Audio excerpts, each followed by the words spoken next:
ప్రపంచాన్ని తన వేలి మీద ఆడించిన వాడు, తన డాన్స్‌తో భూమిని పులికింపచేసిన వాడు. The legend Michael Jackson. కానీ అతనికి ఒక వింత కోరిక ఉండేది. అదేంటంటే 150 ఏళ్ళు బతకాలని. అవును.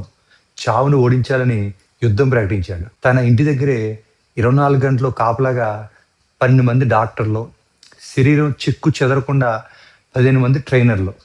అతను తినే తిండి, పీల్చే గాలి అన్ని ల్యాబ్‌లో టెస్ట్ అయ్యాకే లోపలికి వెళ్ళేవి. చివరకు ఏ అవయవం పాడైనా ఇచ్చేందుకు ఆర్గాన్ డోనర్స్ కూడా సిద్ధంగా ఉండేవారు. కానీ ప్రకృతి లెక్కలు వేరుగా ఉన్నాయి.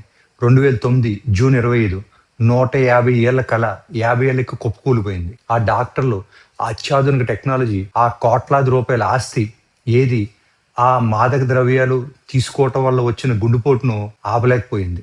జాక్సన్ చనిపోయిన నిమిషాల్లోనే గూగుల్, ట్విట్టర్, వికీపీడియా సర్వర్లు క్రాష్ అయ్యాయి. ప్రపంచమే స్తంభించిపోయింది. చావును సవాల్ చేసిన వ్యక్తిని చావు చిరునవ్వుతో పలకరించి తీసుకుపోయింది. ఇక్కడ మనం ఒక నిజాన్ని ఒప్పుకోవాలి.